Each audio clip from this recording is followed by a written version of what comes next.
All right, welcome to the Bootheel Sports Network Cover 3 podcast. I'm Mark Manley. That's Jeremy Abrams and Chris Brown. How we doing tonight, fellas?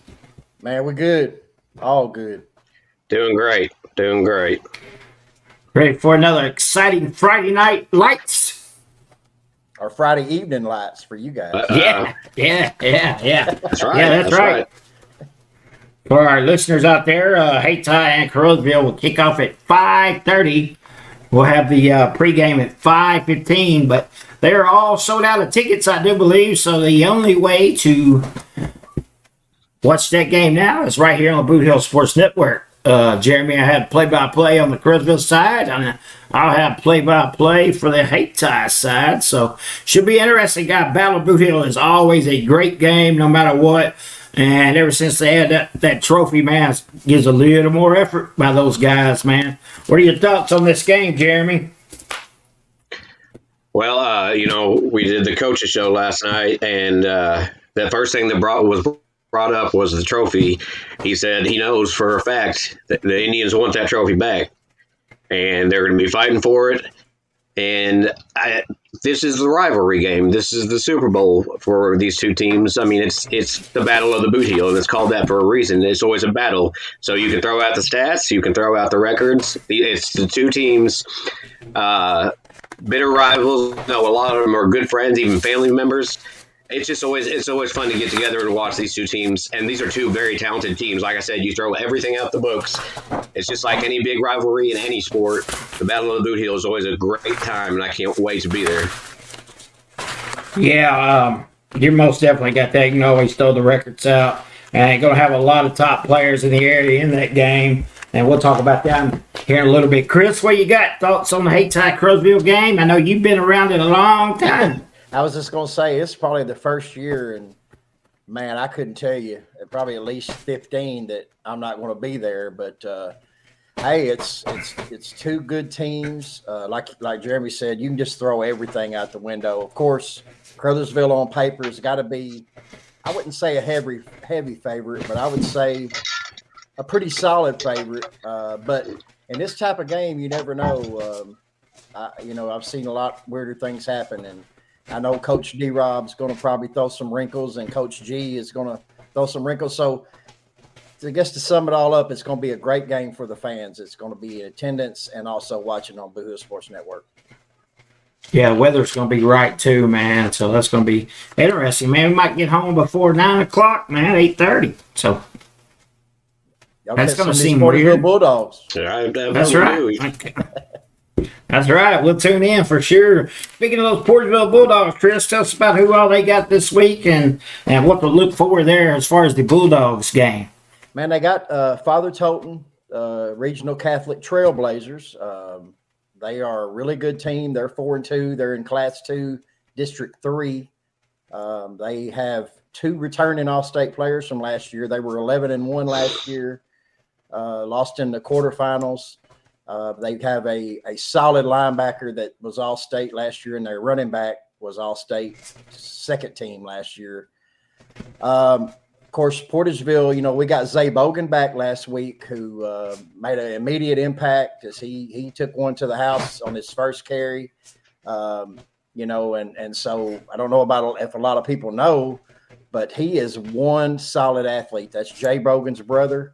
He's a senior as well, and he changed the look of these dogs a little bit. So I'm looking forward to tomorrow night.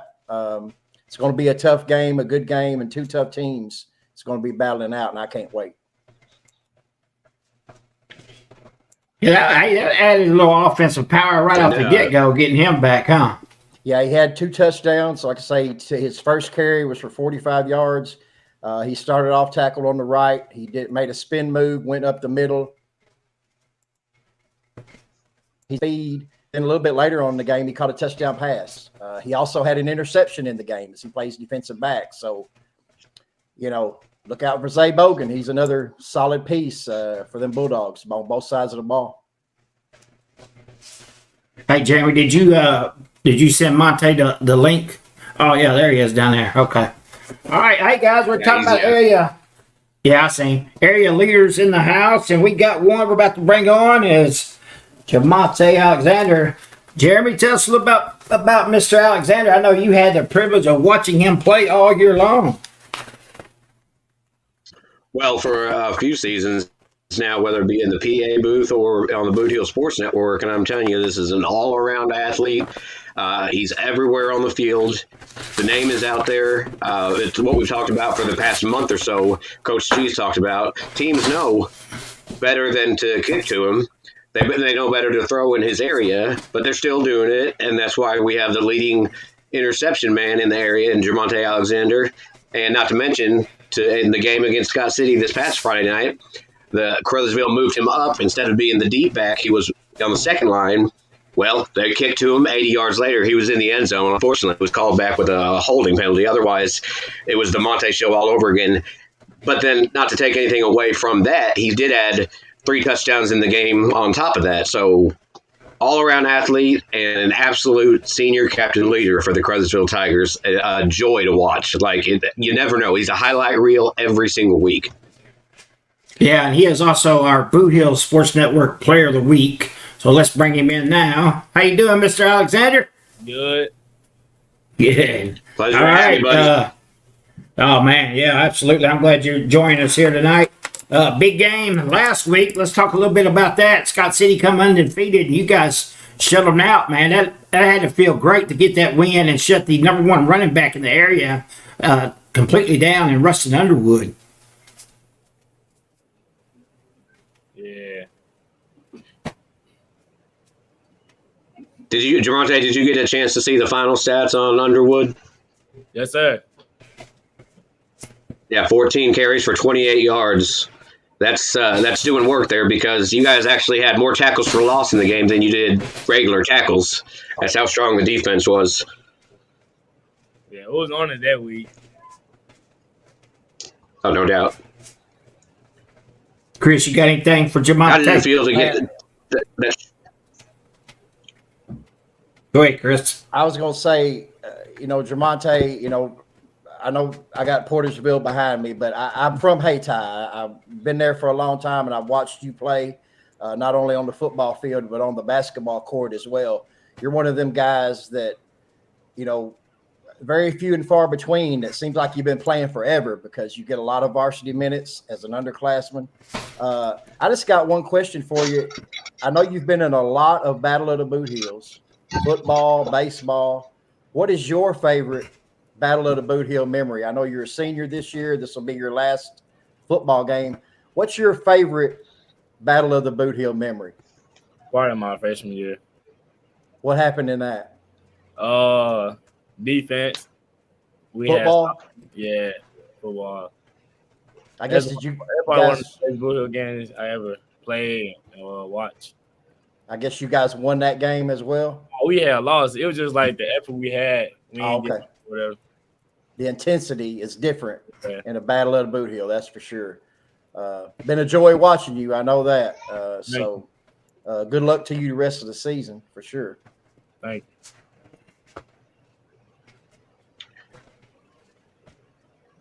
Jamonte, something Coach G has talked about. We do the coaches show, which you've been on as one of the players of the week. What's something he talks about, and I want to hear it from you. How frustrated do you get when they just do not kick to you? A lot. I be like on play, That's what I'm. like on public time when we play Charleston. Like I just know it's going out of bounds. I look at Coach G. I be like, man, I want the ball. He get the yelling and get the laughing at me. That's what he said, and you got to take that as a compliment though, because they're scared of you.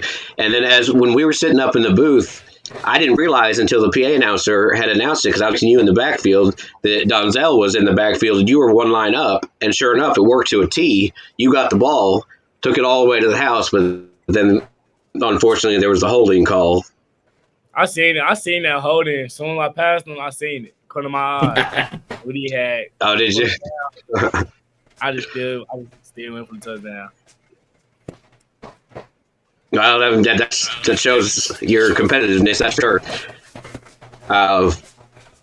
Do you get mad at the players that do that, or do you just let it go and go on to the next play? I'll just let it go because I know I'm gonna get it. I'm gonna get it right back or whatever. Hey, Jermonte, do you enjoy playing offense or defense the most? That's a good question right there. I mean, you're scoring touchdowns on both sides, so you got to be enjoying this senior year you're having, man. Having a special year. He's intercepting a lot of passes too, though. So. Yeah, 5, I believe, right? I'll probably say defense. That because you can deliver the hit instead of get hit. Yeah. Yeah, you hit the boom, can't you? Well, see, I have to go ahead. Again. I'm biased, but I have to talk about Jermonte, your closing speed on defense, because there's times when that quarterback unleashes the ball, he might have a 5 or 10 yard jump, but by the time the ball is coming down, it's always either off your fingertips or right in your mitts. I mean, almost every single time. Your closing speed is incredible. So that why, a lot of times he's got a man wide open, I'll say he's throwing it deep just because I know by the time the ball gets there, he's not going to be wide open anymore. You and Sammy and the guys, your closing speed is just phenomenal. And I think that was seen very much so at Scott City. Yeah. Maybe Scott City was trying to throw the ball. They got me a couple times, though. Well, I think in that second half, that's when they started passing. They tried the ball a lot more, and Gloth, who's a great quarterback, he just seemed to overthrow quite a bit. I think he was trying to get it over your head, but he was getting it over his own receiver, Hayden, and their other receiver. That's I'm missing his name right now, but I'll get there. I think that was just the pressure that was put on. He was making sure if anyone was going to catch it, it was going to be someone in a yellow shirt. And unfortunately for them, it was just going out of bounds or going 10 yards ahead of you. I mean, the QB, we'll make eye contact before the play goes. Like, we would just stare at each other.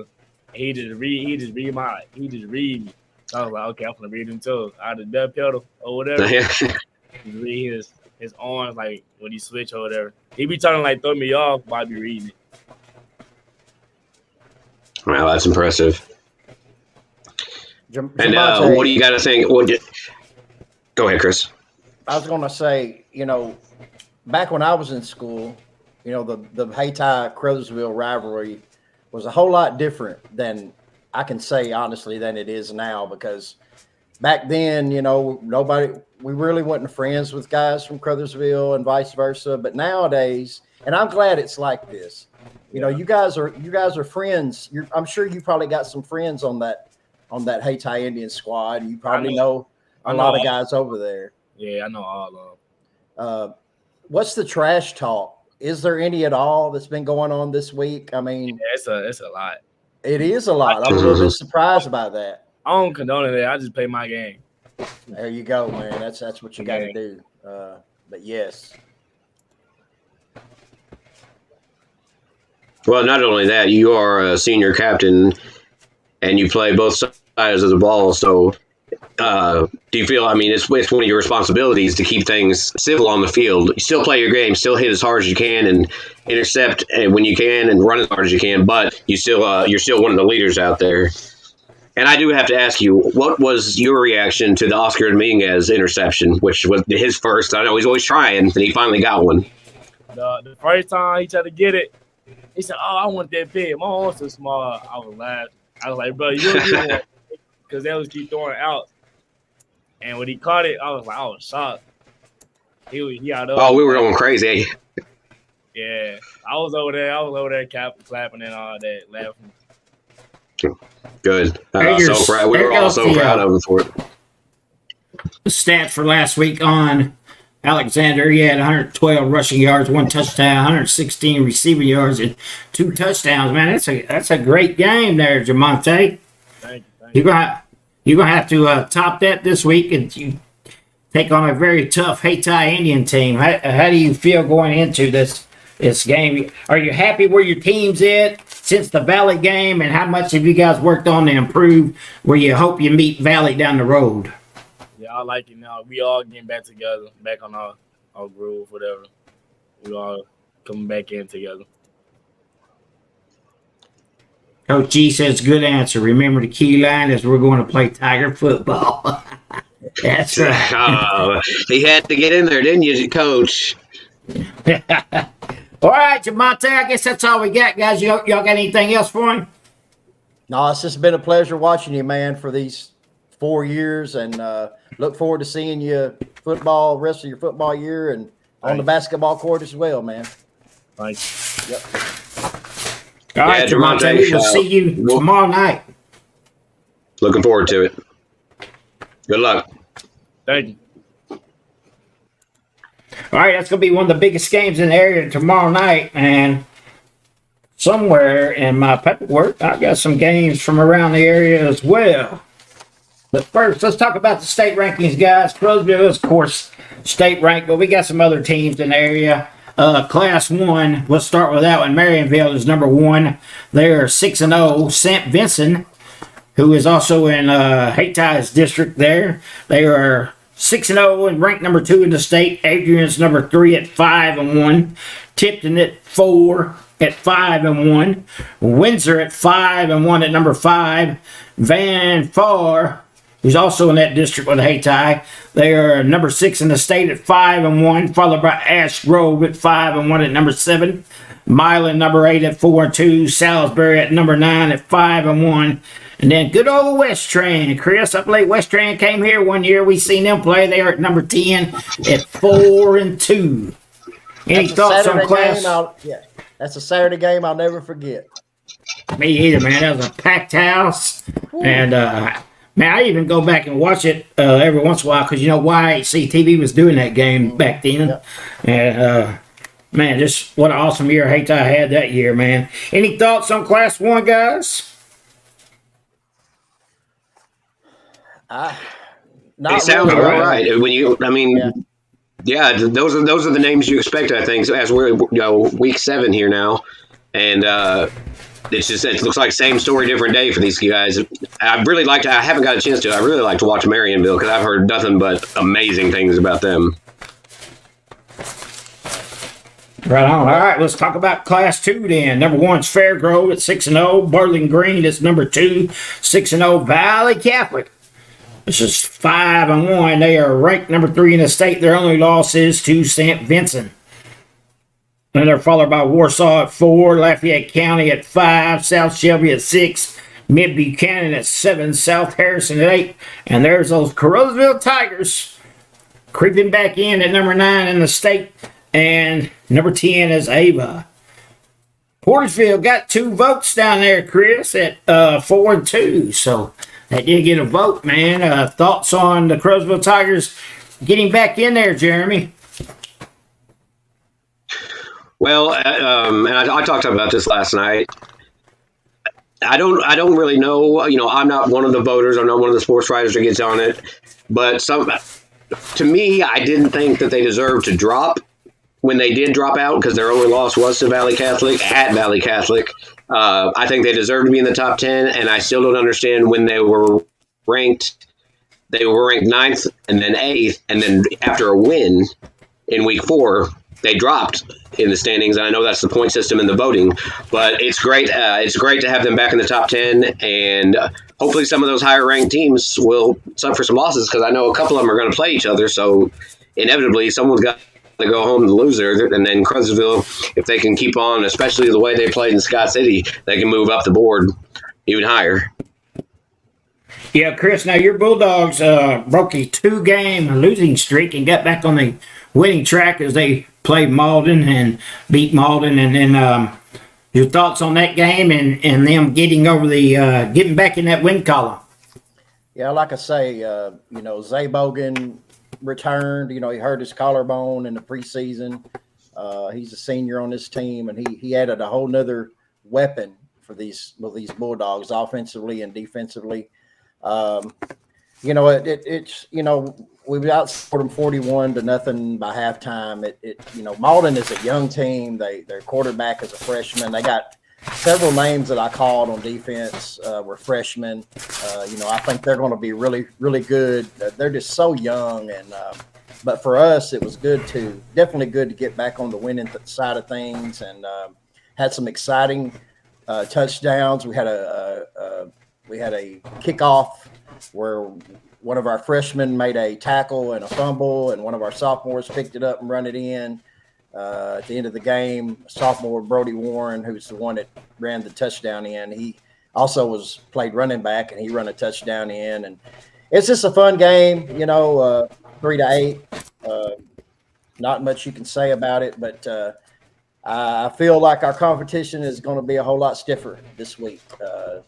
So I'm sure that we've turned the page on that game, and we're looking forward to playing Father Toten, the Trailblazers, tomorrow night. Well, I guess 4-2 sounds a whole lot better than 3-3, though, doesn't it? Oh yeah.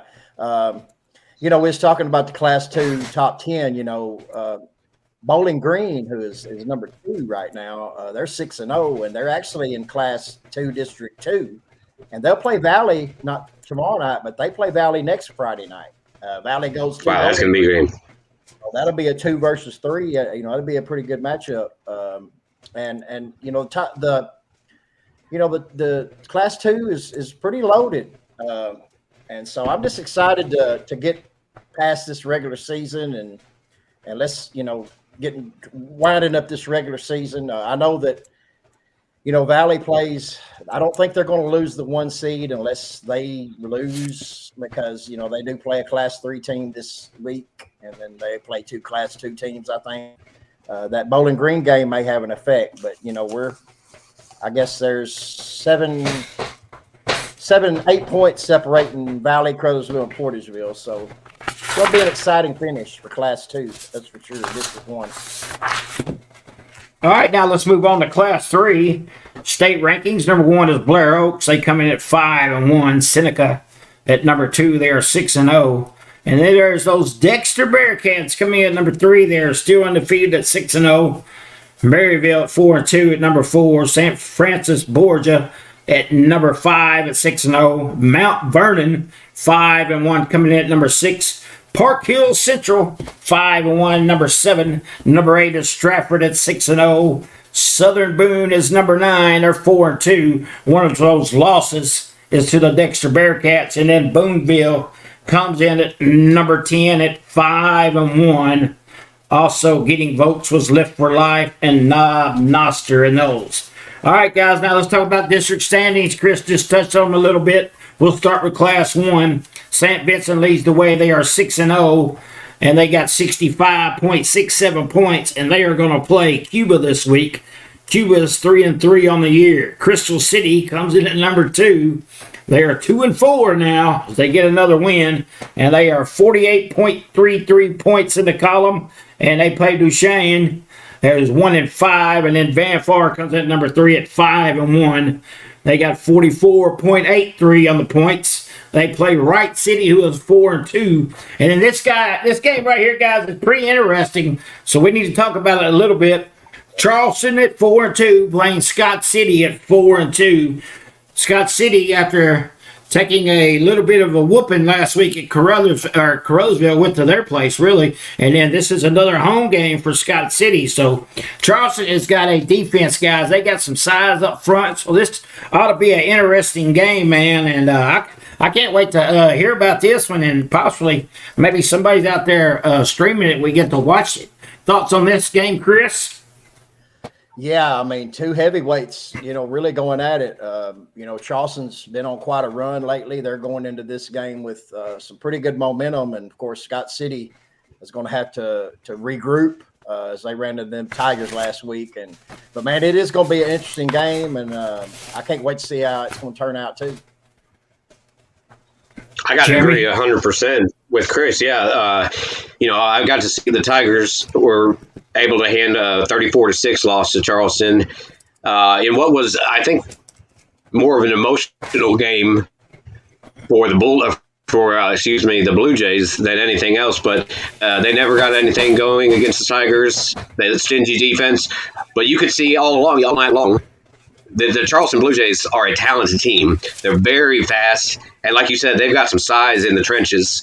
So, and now I got to see the Scott City team, who, once again, if it weren't for the Tigers' defense, they had talent. I mean, they had the number 1 running back of the area coming into the game. The Tigers just so happened to find a way to stop him, and their quarterback, Jackson Gloth, he can air the ball out, and he's got a couple really good receivers there. So, I mean, on paper, I think this is a matchup of the week. Yeah, for sure. It shall be a good one, man. And now the next one, of course, the Battle of Bootheel. Hayti at 2-4, taking on Carruthville at 5-1. Hayti has 30.90. They're number 5 in the district. Guys, we're going to see great players like Sammy Bryant, Alexander, who we just had, and then Ryan Guest, who is the Carruthville quarterback, who won the Carruthville Player of the Game. And then we've got J.C. Ford on the other side, Isaiah Love, Jamari Alexander on the defensive side. Timothy Hamilton, who just won Player of the Week for Hayti, wide receiver-wise. Oscar Dominguez, one of the leaders and tackles, him and Jamari Alexander. So this game is going to be stacked with the high school talent, man. It ought to be interesting. Jeremy, got anything to add? Well, and this is something, Mark, that we've talked about, and Chris, as well. J.C. Ford has been one of the leading quarterbacks all season long. That's something that Carruthville has not really ran into, is the passing game consistently, and that's something that Hayti has. Now, obviously, we just talked to Jermonte Alexander. The defensive backs are great for Carruthville, but J.C. Ford's kind of got it all. So I think that he's going to be the key player to watch as far as Hayti getting on the board and keeping up. But I don't, like I said at the beginning of the show, I don't think you can forget about the records. You can forget about the overall stats. These two teams are going to meet up, and it's going to be a completely blank slate. And I have no idea. All I can say is it's going to be great weather. You got a beautiful field for all of the runners to, get the running game going and able to pivot and juke and jive and whatever they have to do. I think it's going to come down to the wire. I really do. Yeah, this game, you gotta look at the head coaches in this game for one. You got Coach Dominic Robinson, who's pretty much a Hayti living legend in his young. He's so young. But then you got Coach G on the other side, who came into pretty much a big mess at Carruthville, and man, kudos to Coach G for taking that mess and turning it into what is going on now. And those two minds butting heads is intriguing to me, because that both teams knows everything about each other. And another thing too that's going to be intriguing to me about this game is J.C. Ford. We was talking about him. The turnovers are going to be crucial, and it always is in a battle of the Bootheel. Turnovers creates momentum, and momentum, you get a little bit of momentum and it just blows plumb up from one side or the other. And for J.C. Ford to only have 2 picks, he's really going to be challenged by that linebacker core and the secondary of the Tigers, especially with Alexander back there to not throw picks, to just pretty much try to take what they give you. I wished I was able to watch this whole game, and I'll be able to watch some of it, but man, it's just lining up to be a game that I'm envious of you guys. I just going to tell you, but it's going to be a great game all the way around. Yeah, I think some keys to, if Hayti wants to win this game, they have a lot of penalties have been happening. And also red zone, man. They get in the red zone, and the penalties been coming out, and instead of going into the end zone, completing the drives, they're going backwards. So those are keys that we're going to have to watch for the Hayti Indians, is getting in the red zone and actually scoring instead of getting those penalties and going backwards. So I believe if Hayti can fix those things, we're going to have one heck of a game tomorrow night, or tomorrow evening rather, at 5:30. So don't forget, that is a special 5:30 kickoff pregame right here on the Bootheel Sports Network at 5:15. Tickets are all sold out, so just cozy up on the couch and watch the Bootheel Sports Network tomorrow. We'll have the Indians and Tigers and the Bulldogs and the Trailblazers. Like that, what you said there? That's it. That's right. All right. So coming from Columbia, Missouri. They're taking a pretty long trip down here, so it's pretty interesting. That's right. 5 or 6 hours, isn't it? Mm-hmm. Yep. Yeah, bus ride is going to be 5 hours. Yeah. And also look 5.5, 6 hours. I also looked this up, guys. They're not even part of a conference. I was wanting to see what conference they were in, and they have not ever been in a conference, and which is kind of, we're Boot Hill Conference territory down here, so that was kind of interesting to me.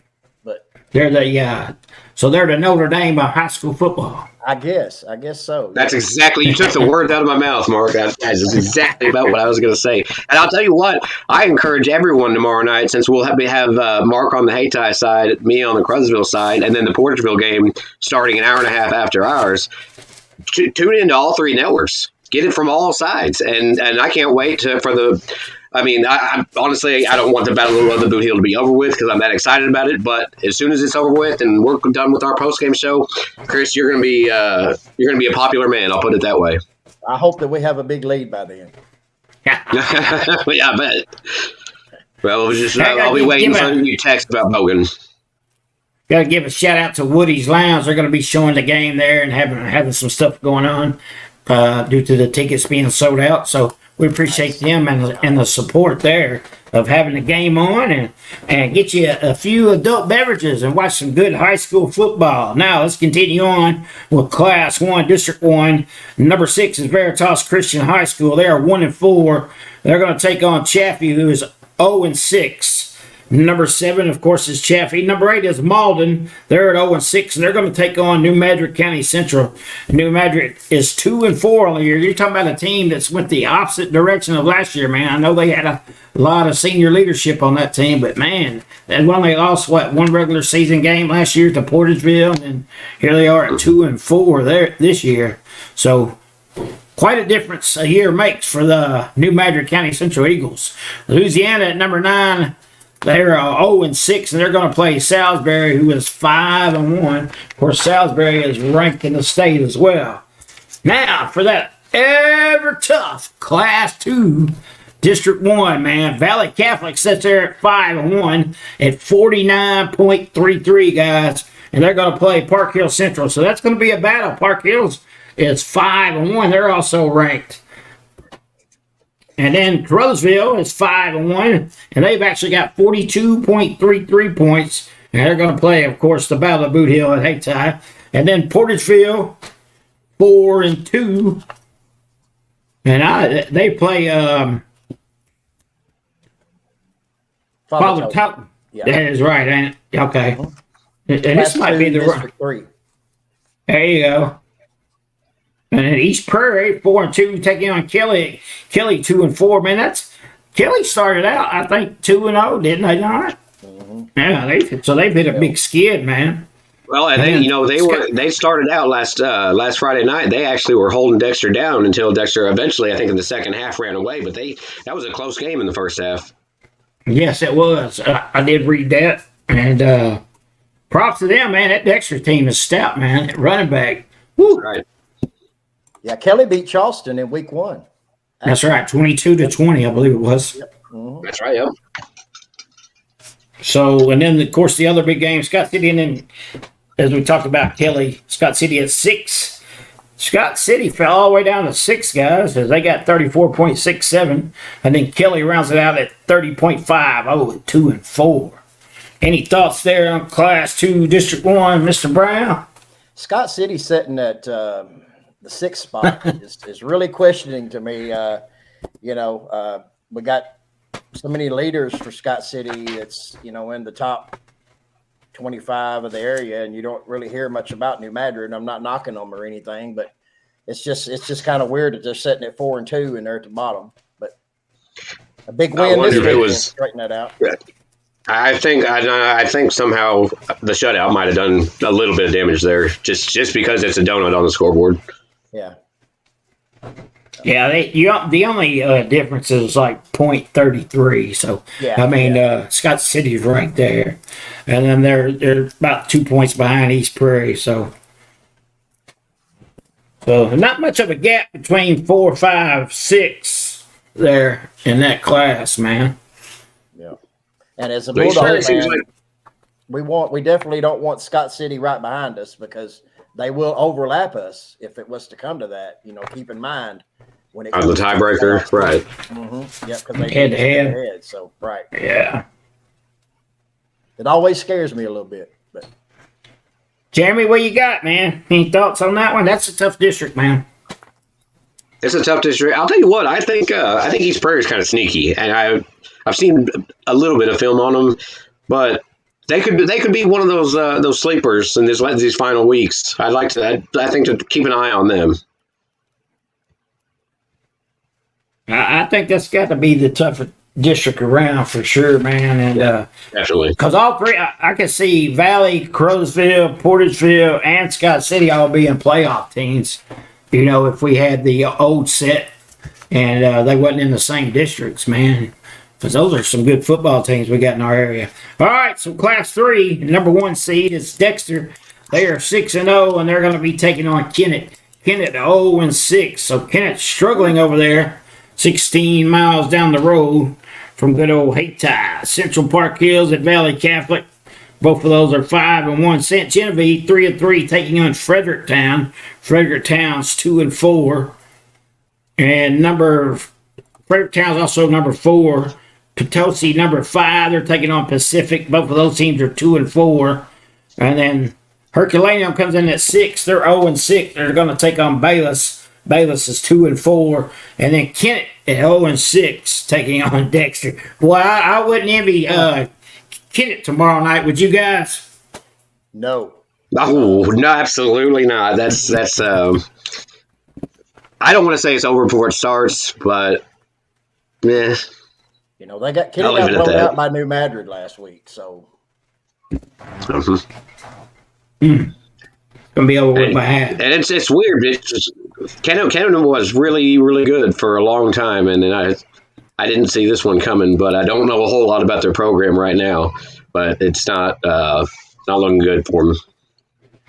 Yeah, I know they're young. You know, they are young, but that's kind of weird to say with Kennett. You know, you've never really ever had to say that before with them because there's so many athletes over there. But they do have who is on the football team are young. I will say that. Well, I tell you that that Valley, as you said, is Valley and Blair Oaks. Is that right?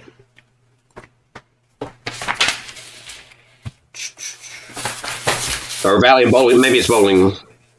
No, Valley and Central Park Hills. Or Central Park Hills. That's what I know. One of our teammates for the Bootheel Sports Network, Sherman, is watching right now. Sherman, I'm asking you, please send me some updates on that one because that one's going to interest me all night long. Yeah, I know Central Park Hills is ranked number 7 in Class 3. Yeah. So, and they're going to Valley this week, and then they got to go to Dexter next week. That'll toughen you up real quick. That'll put some hair on your chest. Tell you, Hayti's played 2 of the top defenses 2 weeks in a row. And St. Vincent was only giving up 9 points a game, and then Charleston giving up 16 a game. And they both did shut the Hayti Indian offense down, as Hayti's only scored 8 points in the last 8 quarters. So after averaging over 30 points a game, so they're doing their job for sure. No doubt. All right, guys, you got anything else we want to add? No, just tune into the Bootheel Sports Network. We got a good one tomorrow afternoon, Battle of the Bootheel. That always sparks a lot of interest. And then tune in to Portageville and Father Toten for a good game as well. Yeah, make sure you go out there and like, share, and subscribe to our YouTube channel. We're only 6 away from that 1,000 mark, so we're getting close, man. 994. We appreciate each and every one of you. Make sure you go out and like us on Facebook, TikTok. We got it all now. So make sure you follow us on the Bootheel Sports Network. We keep you up to date as we are your local source for high school sports in the boot. All right, guys, I guess we're going to wrap it up. Hey, go ahead, Chris. Before we leave, though, let's just say this. Big kudos to all of our camera people. I know Tina helps you, Mark, and Charlie helps you, and Michael Jeffries helps me, and I think all 3 of them do an amazing job, and they're behind the scenes. Yeah, I wanted to give them old Bootheel. Absolutely. Yeah. There you go. There you go. That's right. And I want to throw in there. I want to thank I can see a list of just everyone who's tuned into us right now, not to mention on our coaches show and the games on Friday nights. But right now, you got Carol, you got Sherm, the man, Trisha Barnes, Coach G, Christopher Wooten, and several others. Everyone for tuning in to us each and every night that we're on the air. We really appreciate it. Keep doing it, and we'll keep bringing you everything we can. We love doing it. Yeah, let's don't forget our sponsors out there. Got a lot of fine sponsors. Yeah, First State Community Bank, Little Pizza Heaven, Home Plate Bar Grill, Faulkner Auto Sales, Glowing Hearts In Home, Glowing Hearts CDS, and am I missing anybody, guys? Moss Bell Bonds. Yeah, and is that it? No, Nutrient Ag. Nutrient Ag. That's right. Yeah, I got them. Okay. So yeah. And if you want to become a sponsor of the Bootheel Sports Network, just give me a call at 636-232-3313, or you can holler at Jeremy or Chris anytime. Basketball season is just around the corner, so we are looking for sponsors for the basketball season as well. So we'd love to have you part of our team, man, as we continue to grow each and every week right here on the Bootheel Sports Network. Hey, this is Mark Manley. That's Chris Brand. That is Jeremy Abrams. We will see you tomorrow night right here on the Bootheel Sports Network.